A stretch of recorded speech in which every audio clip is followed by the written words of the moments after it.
Michael Jordan hears a teen say, "I'll never make it, people like me don't win." Before we get into the story, comment below where in the world you are watching from today, and if you like this story, don't forget to subscribe. Michael Jordan's journey to basketball greatness didn't start in the glare of spotlight or on the hardwood of an NBA court. It began in Wilmington, North Carolina, a small town where the odds were stacked against a young boy with big dreams. Born in 1963, Jordan grew up in a close-knit family that valued hard work and resilience.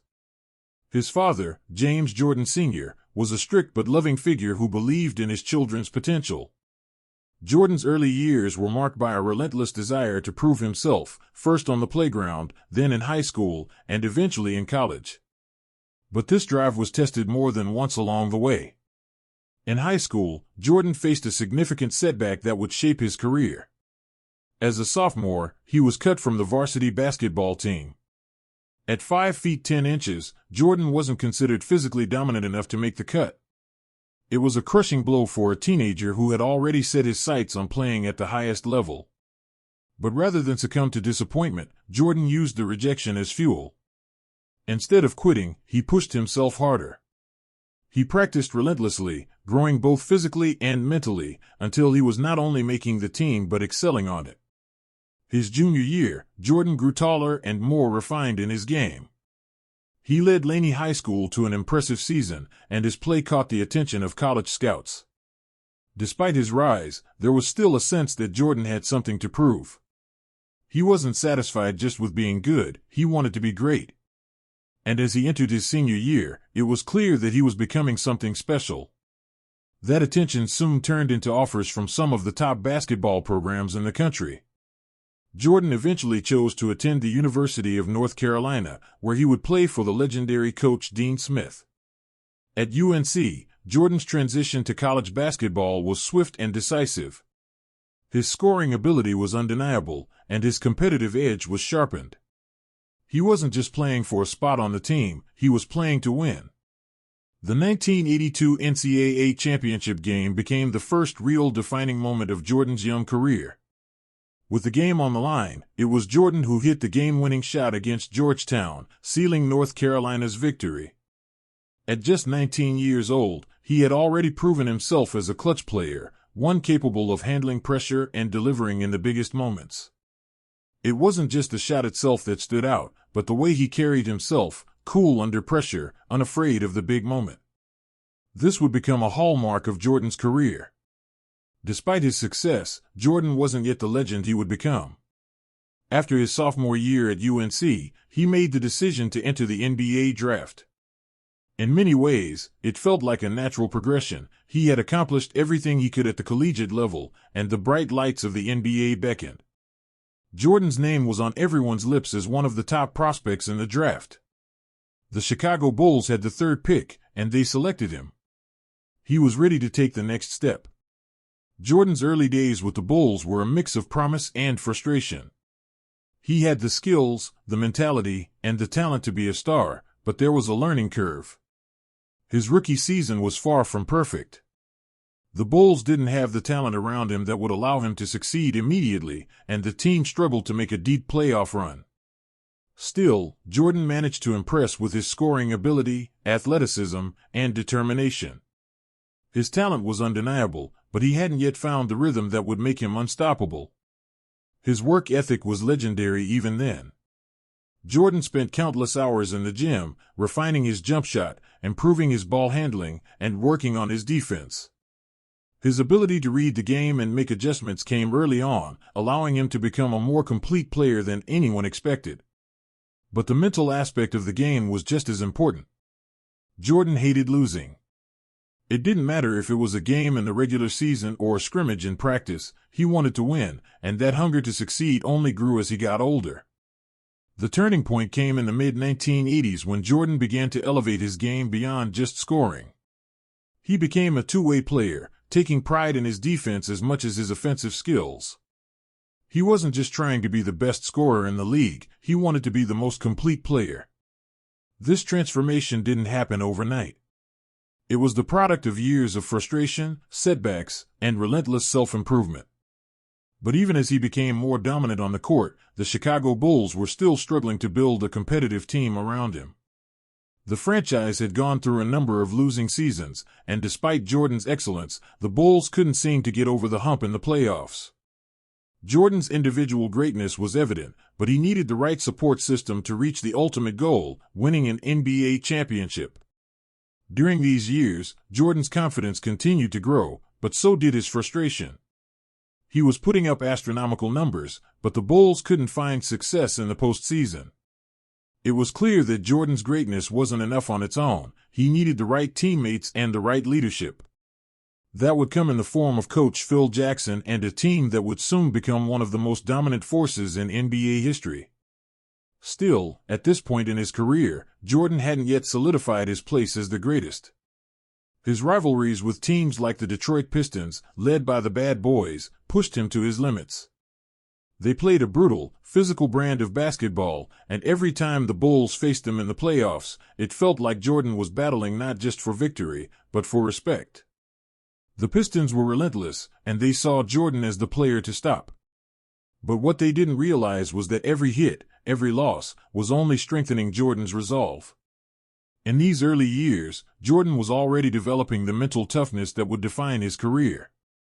He was no longer just a player who could score, he was becoming the kind of leader who could elevate a team.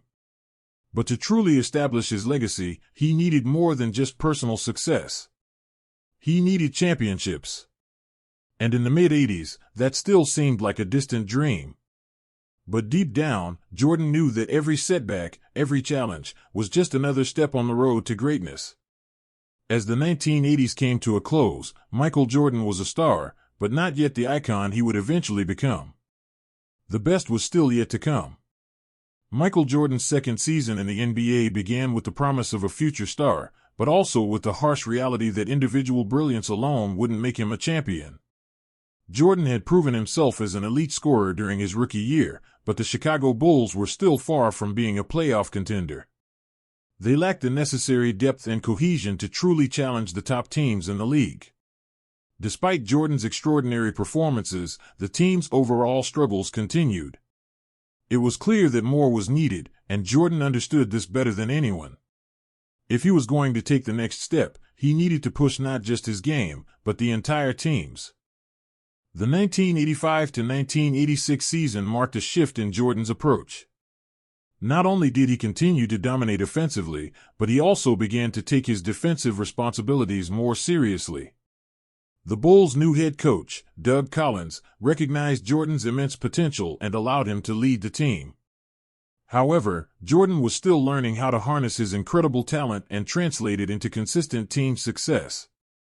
His scoring was unmatched, but the Bulls often lacked the offensive balance needed to get past the league's elite teams. Jordan's scoring outbursts became legendary, but so did the challenges he faced on the court. He was often double and triple teamed, and the lack of support from his teammates meant that the defense could focus almost entirely on him.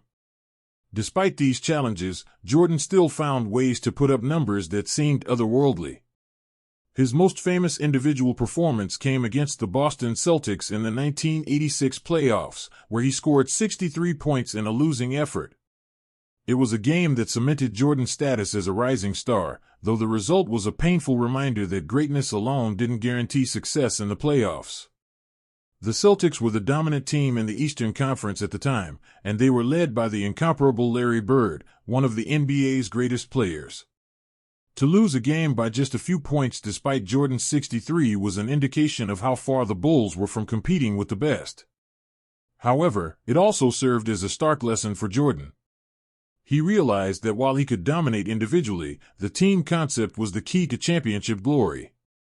He needed help, and help would come in the form of his soon-to-be teammates, Scottie Pippen and Horace Grant. The 1987 draft marked a pivotal moment for the Chicago Bulls. The team selected Scottie Pippen, a lanky forward with incredible athleticism and defensive ability, and they also added Horace Grant, a tough, skilled big man. The addition of Pippen and Grant provided Jordan with the support he so desperately needed. Pippen was particularly crucial in giving Jordan a reliable second option and helping to take the pressure off him on both ends of the floor. The tandem of Jordan and Pippen would soon form one of the most dynamic duos in NBA history. But even with the new additions, the Bulls were still struggling to find their identity. They would make the playoffs in 1987, but they were still not considered true contenders. The lack of experience and depth, combined with the continuing dominance of teams like the Celtics and the Detroit Pistons, kept the Bulls from reaching the next level. Jordan, however, was getting closer. His understanding of the game was deepening, and he was slowly but surely turning himself into not only the best offensive player in the league, but also one of the most feared defensive players. By 1988, Jordan had earned his first MVP award, a testament to his relentless work ethic and his ability to carry the team on his back. He was scoring 35 points per game, shooting efficiently, and becoming more and more of a well-rounded player. His defense was just as fearsome as his offense, and he was quickly establishing himself as the player to beat. Still, despite these individual accolades, the ultimate prize, the NBA championship, remained elusive. It wasn't until 1989 that the pieces finally began to come together for the Chicago Bulls. Under the leadership of new head coach Phil Jackson, the team adopted a more balanced, team-oriented approach. Jackson, known for his zen-like approach to coaching, emphasized the importance of trust and teamwork, allowing players to flourish within the structure of the team. The Bulls began to buy into his system, and Jordan, ever the fierce competitor, realized that this was the moment when his individual brilliance could align with the collective strength of his team. With Pippen and Grant contributing, and a solid supporting cast emerging, the Bulls began to resemble a true contender. Their chemistry on the floor was palpable, and Jordan's leadership became the driving force. The 1989 playoffs were a turning point for both Jordan and the Bulls. The team, now playing a more cohesive brand of basketball, made it to the Eastern Conference Finals, where they faced the Detroit Pistons. The Pistons, known as the Bad Boys, were a physical, aggressive team that had dominated the NBA for the past several years. Led by Isaiah Thomas and Bill Laimbeer, the Pistons had made it their mission to stop Jordan at all costs. Their strategy was simple: beat him up. They often resorted to hard fouls and physical play, attempting to get inside Jordan's head and force him into mistakes. It worked for the most part. The Pistons defeated the Bulls in 1988 and 1989, with Jordan growing increasingly frustrated at their methods. But in 1989, something changed. Jordan, though still often frustrated by the Pistons' brutal style of play, refused to back down. He was becoming more mentally tough, less rattled by the physicality. In the 1989 Eastern Conference Finals, Jordan put on one of the most iconic performances of his career. With the Bulls down by 1 point in the closing seconds of Game 5, Jordan hit a jump shot over the outstretched arms of Pistons defender Craig Ello to win the game and give the Bulls their first ever trip to the NBA Finals. This moment marked a huge leap forward in Jordan's career. He had finally broken through the barrier that had held him back for years. He had overcome the Pistons' mental and physical intimidation. Jordan's growth as a leader was clear. He wasn't just a scorer anymore, he was a player who could rise to the occasion when his team needed him most. And though the Bulls would lose to the Los Angeles Lakers in the 1991 Finals, Jordan had proven that he was capable of taking the Bulls to the next level. The loss to the Lakers in 1991 was a tough pill to swallow, but it wasn't the end of the journey, it was the beginning. Jordan's resolve had strengthened. He knew what it took to get to the top, and with his teammates by his side, the Chicago Bulls were ready to begin their dynasty. The 1990-1991 NBA season marked a seismic shift for Michael Jordan and the Chicago Bulls.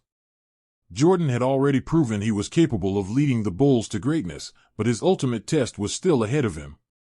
The team was on the brink of something special, and with the arrival of Phil Jackson as head coach in 1989, the pieces began to fall into place. Jackson's approach was drastically different from what Jordan had been used to. His Zen philosophy emphasized teamwork, mental discipline, and an almost spiritual approach to the game. Jackson's system, often referred to as the triangle offense, was designed to give players more freedom while maintaining structure. For Jordan, it was a paradigm shift, a system that focused on ball movement and spacing, allowing him to become a facilitator as well as a scorer. While Jordan was initially skeptical, he quickly adapted to the new system. In the 1990 to 1991 season, the Bulls began to play a more team-oriented brand of basketball. The team was no longer just Jordan and a supporting cast. Scottie Pippen, now firmly entrenched as a top-tier player, blossomed under Jackson's guidance, and Horace Grant provided a defensive presence that was critical to the team's success. For the first time, Jordan was surrounded by players who were not only talented but also bought into the team-first philosophy that Jackson preached. But as the Bulls took shape as a dominant force, the competition was fierce. The Eastern Conference was loaded with talent, and the Bulls were still trying to figure out how to overcome their past playoff failures. The Detroit Pistons were still a formidable obstacle, having eliminated the Bulls in the previous years. The Celtics and the Lakers were also looming large in the background. The pressure was on, but Jordan was more determined than ever. The road to the finals was a brutal one. In the 1991 Eastern Conference Finals, the Bulls met the Pistons again. The rivalry had become more than just about basketball. It was about Jordan's personal journey to prove he could not only win but also do it with his team.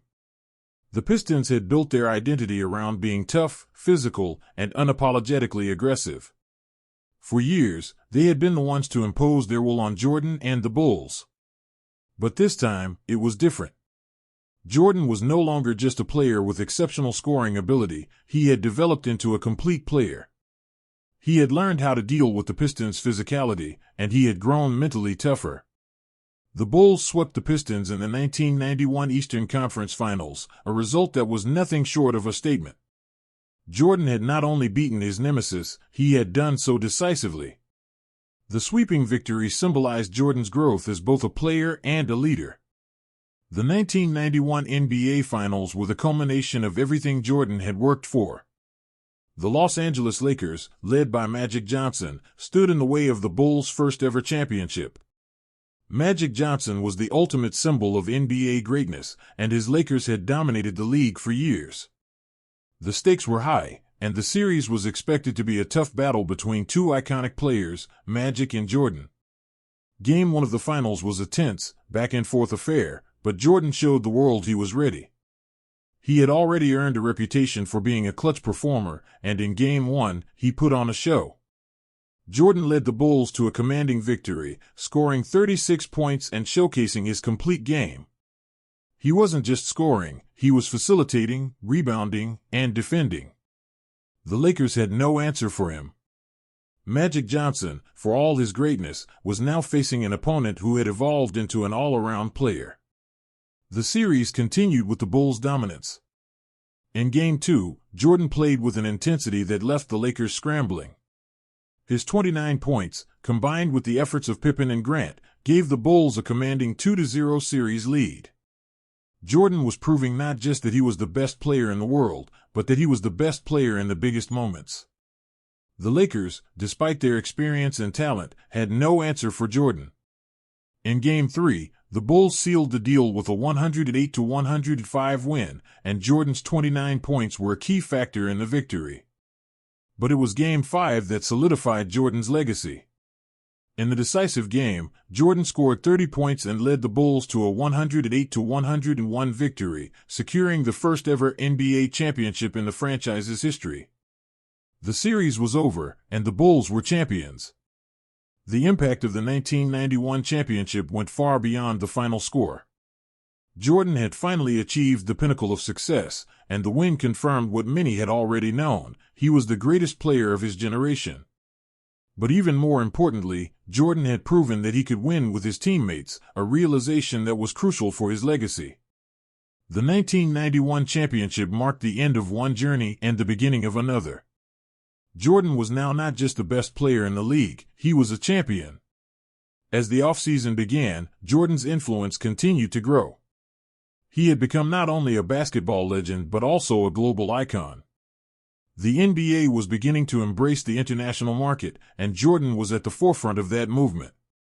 He was featured in commercials, endorsements, and the newly emerging global media landscape. His status as a superstar had transcended the sport. For Jordan, however, the focus was always on basketball. He wasn't content to rest on his laurels. The taste of victory in 1991 only fueled his hunger for more championships. The pressure to repeat as champions was immense, but Jordan and the Bulls were now more prepared than ever. With Jackson continuing to guide the team, and with Pippen, Grant, and others contributing, the Bulls were poised to become a dynasty. The 1991-1992 season would prove to be just as pivotal as the previous one. As the season wore on, it became clear that the Bulls were the team to beat. The competition in the Eastern Conference remained fierce, with the New York Knicks and Cleveland Cavaliers pushing hard, but the Bulls were on a different level. Jordan was once again playing at an MVP-caliber level, but it was his leadership and his ability to elevate his teammates that set him apart. Pippen was now firmly established as one of the best players in the league, and the team was executing Jackson's system with greater precision. In the playoffs, the Bulls cruised through the competition, eventually meeting the Portland Trail Blazers in the 1992 Finals. The Blazers had an explosive offense, led by Clyde Drexler, but they were no match for the Bulls. The series was a showcase of Jordan's brilliance. In Game 1, he hit 6 three-pointers in the first half, silencing any doubts about his ability to adapt his game. In Game 2, Jordan again proved his dominance with another near-perfect performance. The Bulls won the series in 6 games, and Jordan was named Finals MVP for the second consecutive year. The 1992 championship solidified Jordan's place as the greatest player of his era, and as the 1990s unfolded, the Bulls would go on to dominate the league. But the 1991 title remained the starting point, the moment that transformed Jordan from a great player into a living legend. It was the victory that defined his career and set the stage for what would become one of the most successful dynasties in NBA history. The Bulls had arrived, and Michael Jordan was at the forefront of their rise to supremacy. The 1992-1993 NBA season was a defining year for Michael Jordan and the Chicago Bulls. After winning back-to-back championships in 1991 and 1992, the Bulls were not just defending champions, they were a dynasty in the making. Jordan had solidified himself as the best player in the world, but the pressure to continue winning was immense. As the Bulls entered the season, they faced heightened expectations and challenges that would test their resolve. Jordan, already a 2-time Finals MVP, seemed unstoppable. His skill, athleticism, and competitive drive were unmatched. But the 1992-1993 season brought a new dimension to his game. Jordan was not only scoring at will, but he had also become a more refined and disciplined player. His ability to influence the game on both ends of the floor was at an all-time high, and he was now drawing double and triple teams regularly. He had evolved beyond just being an offensive juggernaut. He was playing smarter, more efficiently, and more selflessly. Jordan had become a leader in every sense of the word, using his drive and determination to elevate those around him. The Bulls, with their core intact, were the team to beat. Scottie Pippen was fully entrenched as the team's second star, and his all-around game made the Bulls a dangerous force on both ends of the court.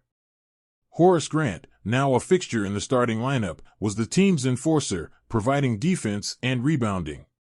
The Bulls' supporting cast, including players like B.J. Armstrong, John Paxson, and Bill Wennington, were also key contributors, creating a balanced and deep roster that could go toe-to-toe with anyone. But despite all the talent and chemistry, the challenges remained. The Chicago Bulls were the hunted, and teams were coming after them with everything they had. Jordan and the Bulls were no longer underdogs, they were the gold standard. They faced opponents who had studied their every move, preparing to break their dynasty. The Eastern Conference was still filled with formidable competition. The New York Knicks, led by the bruising Patrick Ewing, were a constant thorn in the Bulls' side, while the Cleveland Cavaliers, led by Mark Price and Brad Daugherty, were another tough test in the East.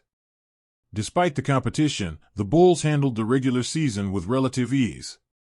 They finished with a 57-25 record, one of the best in the league. Jordan was once again an MVP candidate, averaging over 30 points per game. His offensive dominance was complemented by his defense, which was as aggressive and tenacious as ever. He had become an even more dangerous player, capable of changing the course of a game with a single steal, block, or clutch basket. But as the playoffs approached, there was a growing sense of the inevitable. Could the Bulls sustain their level of excellence for a third straight championship run? The answer would come in the form of the 1993 NBA playoffs. In the first round, the Bulls faced the Atlanta Hawks, a team led by the sharpshooting Dominique Wilkins. The Hawks were a solid team, but they had little chance against the defending champions. Jordan's play was typically brilliant, with the Bulls sweeping the Hawks in 3 games. The victory was a statement. The Bulls were still the team to beat, and they showed it by dispatching their opponent with the same relentless intensity that had defined their 2 previous championships. The Eastern Conference semifinals pitted the Bulls against the New York Knicks. The Knicks had a physical, gritty style that posed a challenge for the Bulls. Led by Patrick Ewing and coached by the tough-minded Pat Riley, the Knicks were one of the few teams that could match the Bulls' intensity. The series was a grind, with both teams playing physical basketball and often trading blows. The Knicks pushed the Bulls to the brink, taking the series to a decisive Game 7. In Game 7, Jordan once again proved why he was the best. Despite facing constant pressure from the Knicks' defense, he scored 29 points and led the Bulls to a 110-81 victory. Jordan was brilliant as usual, but what stood out in this series was his leadership. Pippen, who had been struggling with his health and with confidence at times during the series, played a crucial role in Game 7, contributing 20 points and 10 rebounds. This was a team victory, but it was Jordan's ability to elevate his teammates in the most critical moments that made all the difference. The Bulls advanced to the Eastern Conference Finals, where they faced the Cleveland Cavaliers. The Cavaliers were another tough challenge, led by All-Star guard Mark Price and center Brad Daugherty. The Cavaliers had pushed the Bulls to the limit in previous seasons, but the 1993 playoffs were different. Jordan had hit his stride, and the Bulls were playing at a level that few teams could match. In Game 4 of the Eastern Conference Finals, Jordan delivered one of the most iconic performances in NBA history. The Bulls were on the road, facing a tough Cleveland team. With the series tied at 2-2, the pressure was on.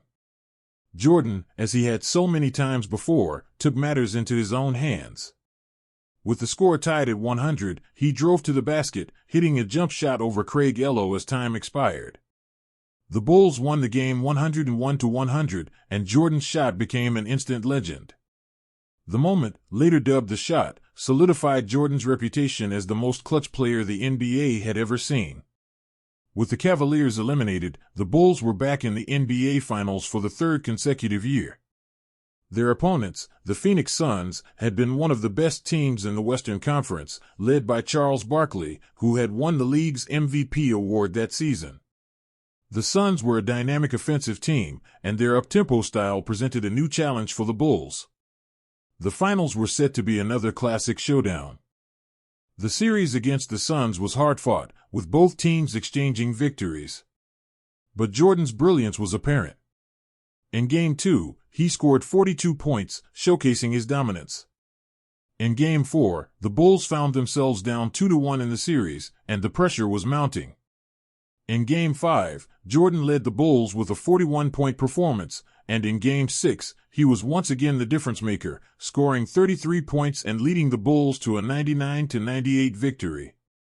The Bulls clinched their 3rd straight NBA championship with a 4-2 series victory. Jordan was named Finals MVP for the 3rd consecutive year, cementing his status as the most dominant player of his era.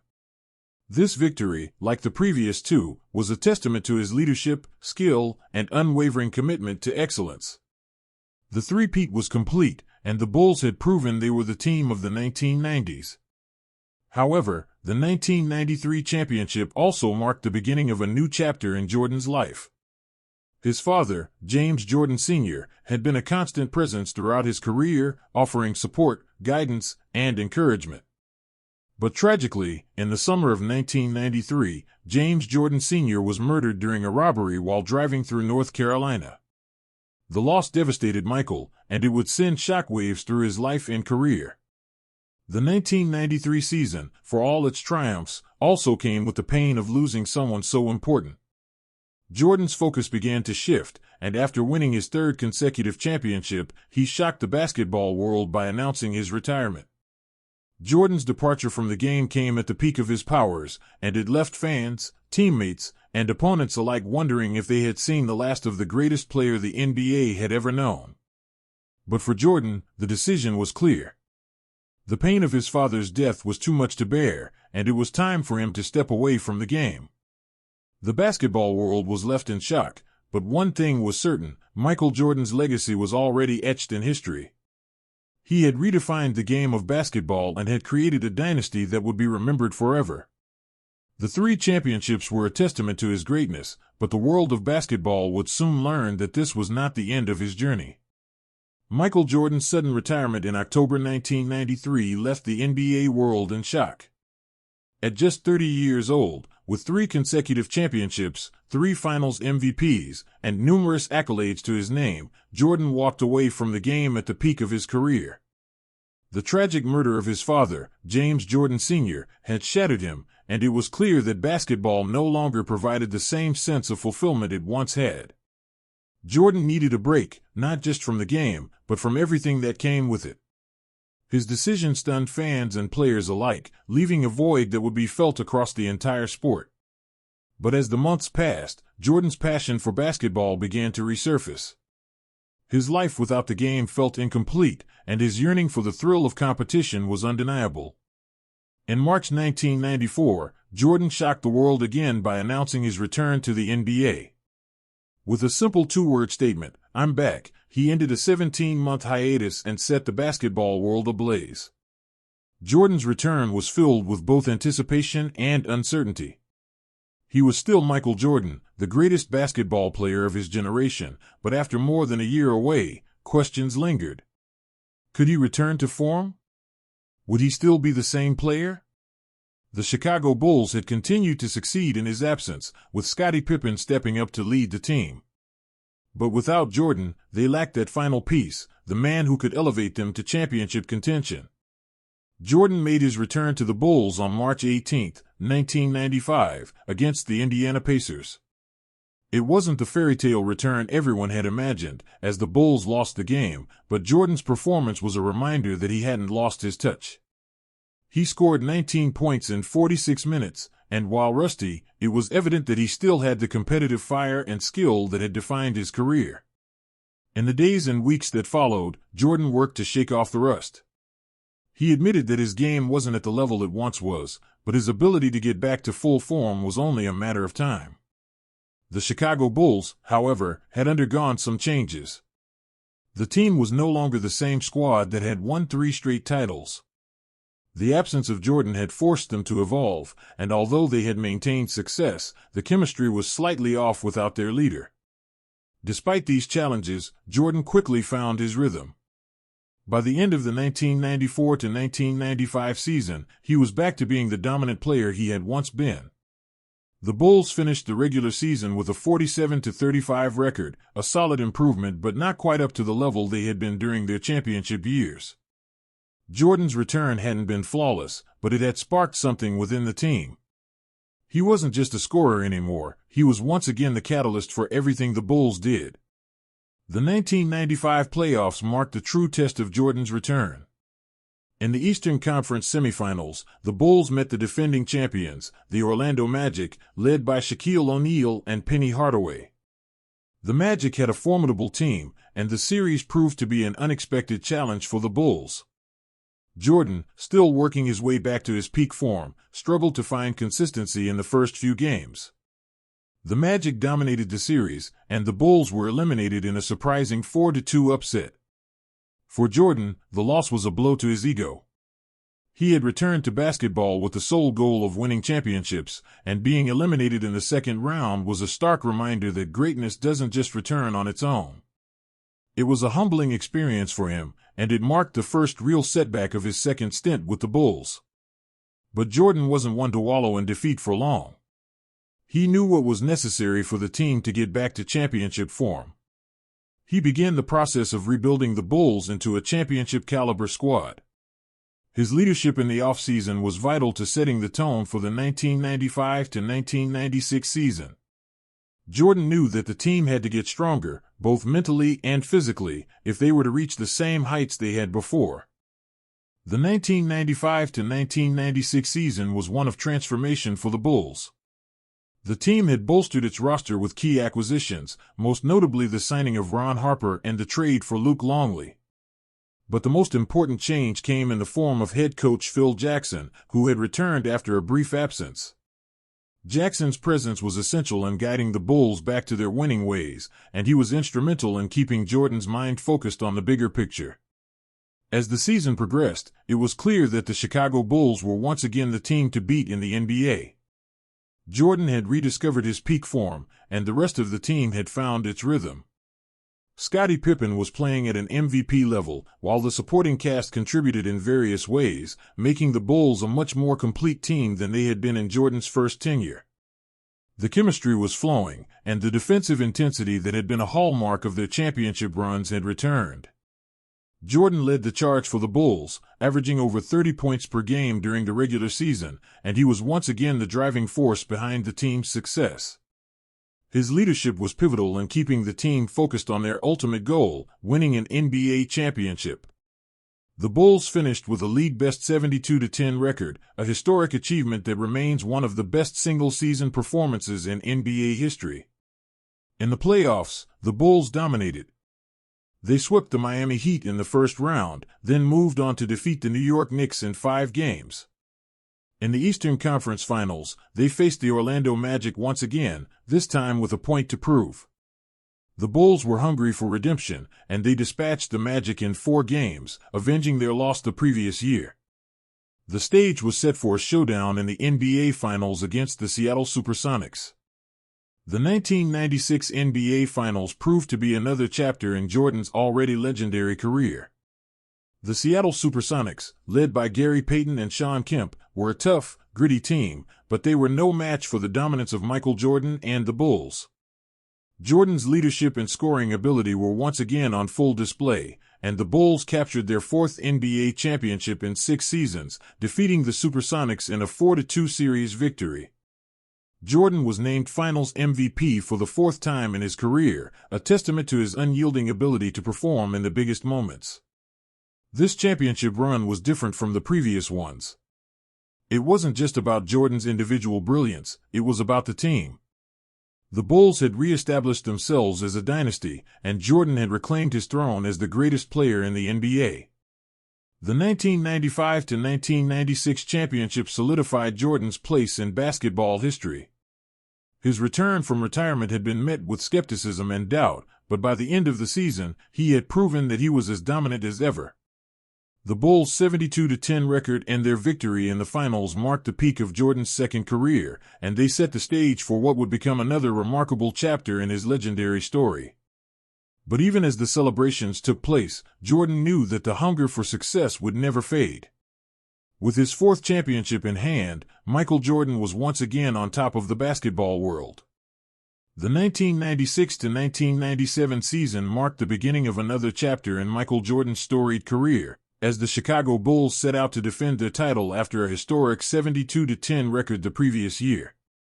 Despite the pressure of living up to the expectations that came with being defending champions, the team remained focused. The key players were still in place: Jordan, Pippen, and a more seasoned roster. The addition of experienced players like Steve Kerr and the continued presence of Phil Jackson as head coach ensured the Bulls were poised for another dominant run. Jordan, at 34 years old, had now fully embraced his role as the leader of the team. His desire to win hadn't dulled in the slightest. In fact, the fire within him burned even brighter. Jordan had never been someone who rested on his laurels. He constantly strived to improve and remained as hungry for success as he had been in his earlier years. The 1996 to 1997 season saw Jordan playing with even more determination. He wasn't just focused on his own performance, he was also instrumental in making sure his teammates were playing at their best. His commitment to winning never wavered, and his leadership was evident both on and off the court. The season itself was another remarkable year for the Chicago Bulls. The team finished with a 69-13 record, a strong follow-up to their historic 72-10 season. However, despite the dominant regular season, the path to the championship would be anything but easy. The Eastern Conference was filled with competition. The Miami Heat, led by Alonzo Mourning and Tim Hardaway, and the New York Knicks, with their aggressive defense and physical play, were two teams that the Bulls would have to defeat in order to return to the finals. But it was the form of the Bulls during the regular season that kept them ahead, with Jordan as the engine driving the team. In the first round of the playoffs, the Bulls faced the Washington Bullets. The matchup was expected to be a mere formality, and it played out as such. The Bulls swept the Bullets in 3 games. The challenge, however, came when they faced the increasingly tough New York Knicks in the semifinals. The Knicks were no pushovers, and they made the series difficult for Chicago. Their defense was as physical as ever, and they seemed to be able to frustrate the Bulls at every turn. In Game 5 of the Eastern Conference semifinals, Jordan had one of his most defining moments of the season. The Knicks were pushing the Bulls to the brink, and the series had grown increasingly tense. It was at this point that Jordan's legacy as a clutch player was further solidified. With the series tied 2-2, and the Bulls facing a must-win Game 5 in Madison Square Garden, Jordan delivered. His performance was textbook Jordan, aggressive, relentless, and fearless. He finished the game with 35 points, including several clutch shots that helped the Bulls pull out a crucial victory.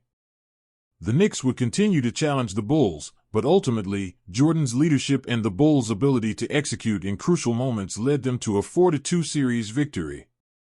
After the series win, it was clear that the Bulls were on their way back to the NBA Finals, and Jordan, as always, was the focal point of their success. In the Eastern Conference Finals, the Bulls squared off against the Miami Heat. Miami had been a rising force in the East, and with players like Alonzo Mourning and Tim Hardaway, they were expected to put up a strong fight. However, the Bulls proved once again why they were the team to beat. Jordan, despite the looming pressure, played with the intensity of someone who knew what was at stake. He was calm, collected, and as dominant as ever. Throughout the series, Jordan's leadership was on full display. He helped guide the Bulls to a 4-0 sweep of the Heat, and his ability to control the game was unmatched. His performance in the finals was another testament to his greatness.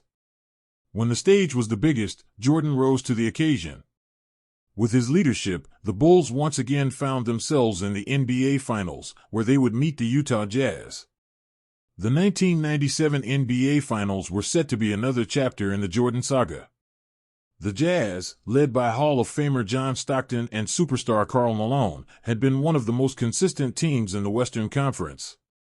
Utah's strength came from its balanced attack and suffocating defense, but they were facing a challenge in the form of the defending champions. The Bulls were confident, but they knew they had to respect Utah's ability to execute. The series would go down to the wire, and every game seemed to be a battle. The finals proved to be a grueling contest. The Jazz played tough, physical basketball, but Jordan's relentless drive for victory never faltered. The Bulls and Jazz traded victories in the first few games, and as the series headed to Game 5 in Salt Lake City, the Bulls had a 3-1 series lead. Game 5 proved to be a defining moment for Jordan and the Bulls. With the series on the line, Jordan delivered one of the most memorable performances of his career. He scored 38 points in Game 5, leading the Bulls to a 90-88 victory.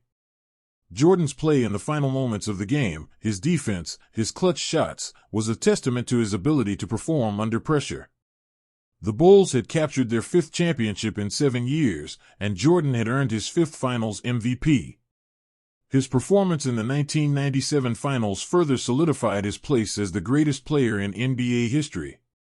The combination of his leadership, skill, and unwavering commitment to winning allowed the Bulls to stay on top for yet another year. Despite the emotional highs of winning another championship, Jordan's future with the Bulls was uncertain. Rumors about his retirement circulated, and the 1997-1998 season would be his final year with the team. At the end of the 1997-1998 season, the Bulls were at the precipice of another dynasty-defining moment. Jordan's impact on the 1997-1998 season was clear. He was still the most dominant force in basketball, even as he approached 35 years old. The pressure of defending their title and navigating the challenges of a final season for the franchise's core was significant, but Jordan remained steadfast. His commitment to winning, even at this stage of his career, would leave a lasting legacy. The question wasn't whether or not Jordan could still perform at the highest level, but how much longer he would be willing to carry the weight of another championship run. The 1997-1998 season would be his last with the Chicago Bulls, but the legacy he had already built was untouchable. As the season came to a close, Jordan's focus was on one final goal, a sixth championship. The team, despite being physically and emotionally worn down, knew that with Jordan leading them, anything was possible. The final season would see a battle between Jordan's determination and the limitations of age and fatigue. The journey to the end of an era was well underway, and the entire world was waiting to see how the story would unfold. In the end, Michael Jordan's role as a leader, a motivator, and an unparalleled talent ensured that the Bulls remained a force to be reckoned with. Even in the face of adversity, he was always ready to rise to the occasion. The 1997 season was yet another chapter in Jordan's book of greatness, and his pursuit of a sixth championship would culminate in one of the most iconic seasons in NBA history. The 1997-1998 NBA season was one of the most dramatic and emotional years in Michael Jordan's storied career. It was the season that would define the end of an era for both Jordan and the Chicago Bulls, and the world watched as the greatest player in basketball history led his team toward a final championship run. The season was more than just another pursuit of a title. It was about closure, legacy, and the culmination of a dynasty that had redefined the sport. For Jordan, the 1997-1998 season was bittersweet. There was the undeniable desire to win another championship, but also a growing sense of inevitability. He had been through so much in his career, and now, as he neared his 35th birthday, it was clear that the window for further dominance was closing. The pressure was mounting, but Jordan thrived under it. The season began with heightened expectations for the Bulls, but it was clear that things had changed. The team's core, including Scottie Pippen, Ron Harper, Steve Kerr, and Luke Longley, was aging, and the mental and physical wear of the previous titles had taken its toll. Nonetheless, the Bulls were still a force to be reckoned with, and they knew that their path to another championship would rely on one player, Michael Jordan. The 1997-1998 season began with Jordan setting the tone both on and off the court. Despite the pressures surrounding his potential retirement, his leadership remained unwavering. Every practice, every game, Jordan set an example of work ethic, commitment, and competitiveness. The dynamic between Jordan and his teammates was unique. Pippen was still one of the best all-around players in the league, though injuries and contract issues had created friction throughout the season. The supporting cast was strong, but the reality was clear: without Jordan, the team was not the same. Throughout the regular season, Jordan continued to perform at an extraordinary level. He averaged 28.7 points per game, leading the Bulls in scoring while also contributing 5.8 rebounds and 3.5 assists per game. His game was more refined than ever. He could still dominate offensively, but he had also become a more complete player, contributing in all facets of the game. His defense was still elite, and his leadership was indispensable. The Bulls finished the regular season with a 62-20 record, securing the top seed in the Eastern Conference.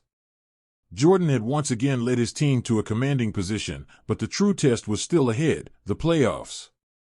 The 1998 playoffs were like no other. They were filled with the usual drama, with teams pushing the Bulls to their limits, but there was an added element: this was the last chance for the Bulls dynasty. The rumors about Jordan's retirement hung in the air, creating an atmosphere of uncertainty. The idea that this could be the last time we would see this version of the Chicago Bulls made every game, every moment, that much more intense. In the first round of the playoffs, the Bulls faced the New Jersey Nets. The matchup was expected to be an easy win for the Bulls, and they lived up to those expectations, sweeping the Nets in 3 games. It was a dominating performance by Jordan and the Bulls, but as the series progressed, the pressure of the looming playoffs intensified. The Bulls were not just playing to win another championship, they were playing for something more: their legacy.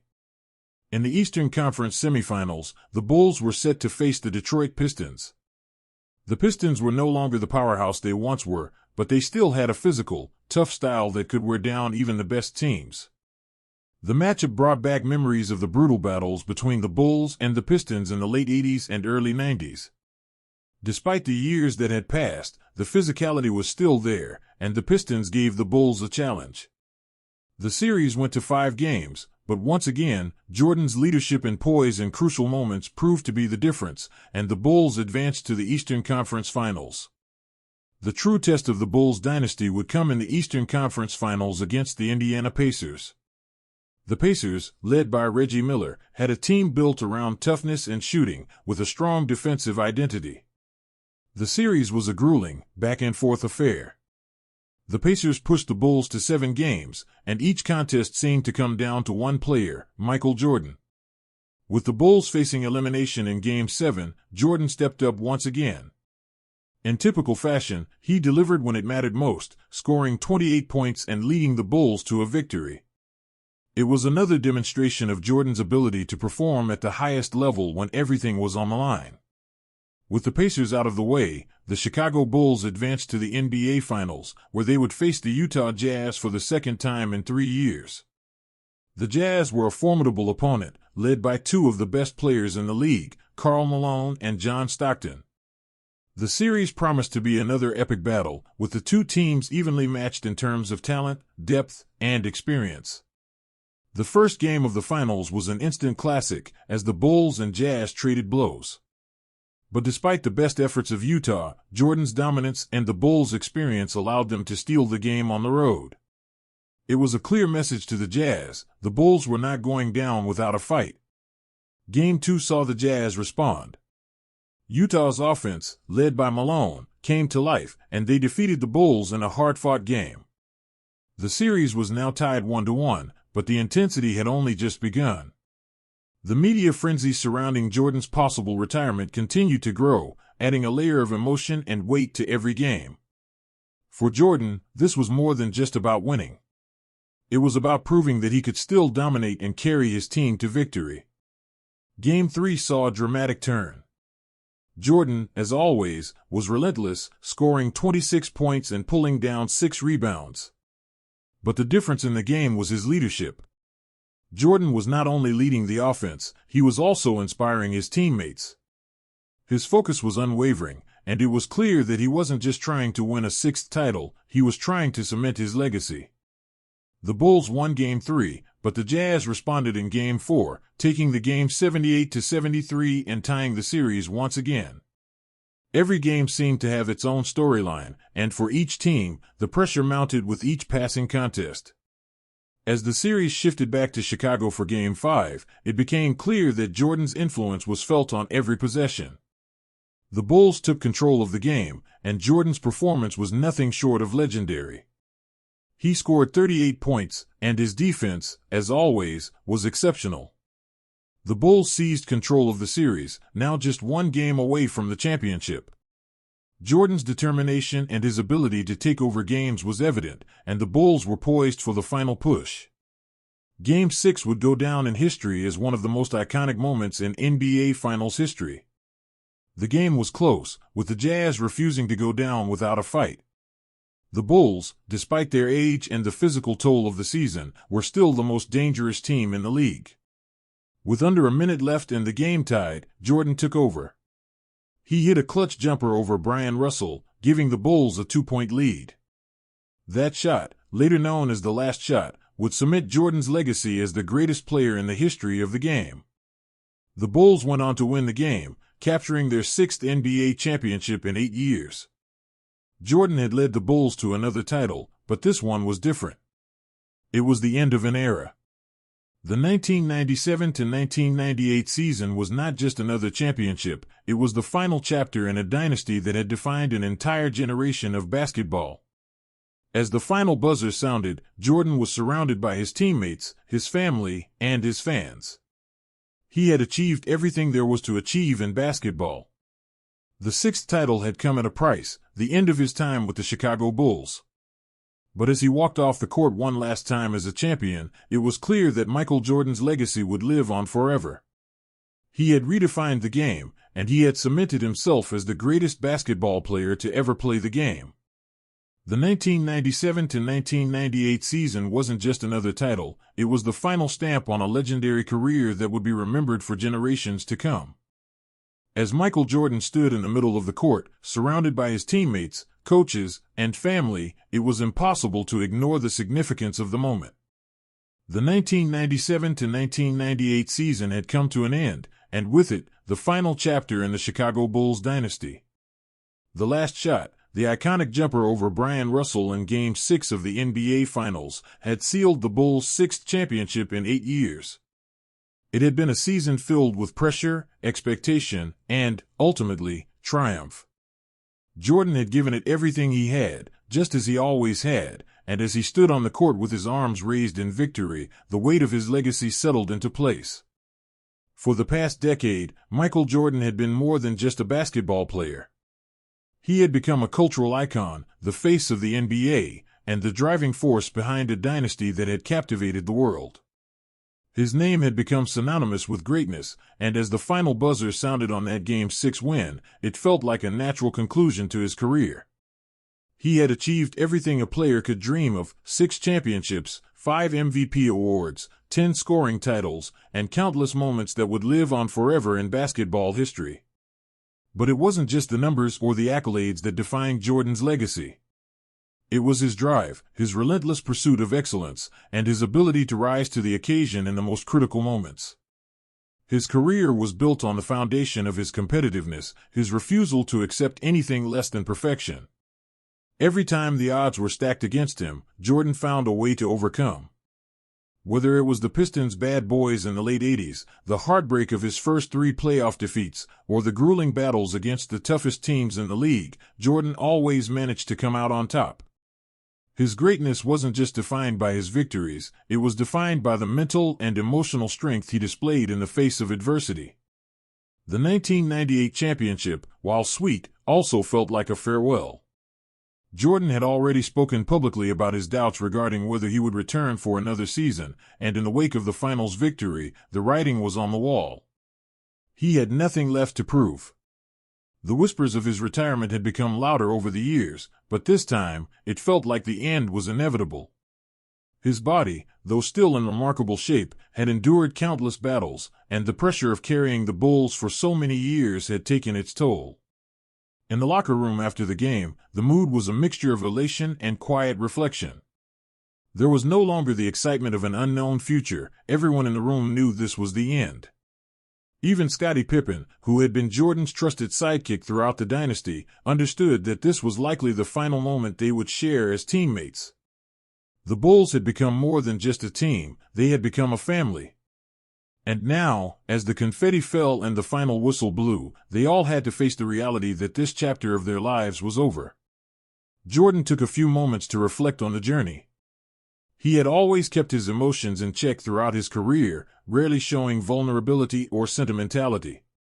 But as the realization hit that this might be the last time he would stand on the NBA stage as a champion, his emotions began to surface. His eyes scanned the locker room, taking in the faces of the men who had shared his victories and defeats, the teammates who had pushed him to be better. They had all been a part of his journey, and now it was time to say goodbye. As he stood before the press that night, Jordan's words were few, but they carried weight. He spoke about his love for the game, his respect for his teammates, and his gratitude for the opportunities he had been given. He spoke of his family, his father's influence on his life, and the sacrifice it had taken to get to this point.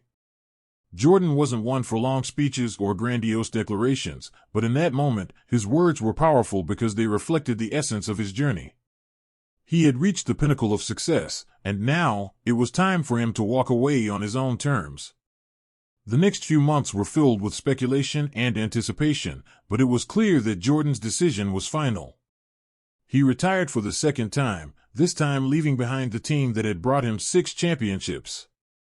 The Chicago Bulls were left to pick up the pieces, but they knew they would never be the same without Jordan. His absence created a void that couldn't be filled, no matter how talented the next generation of players was.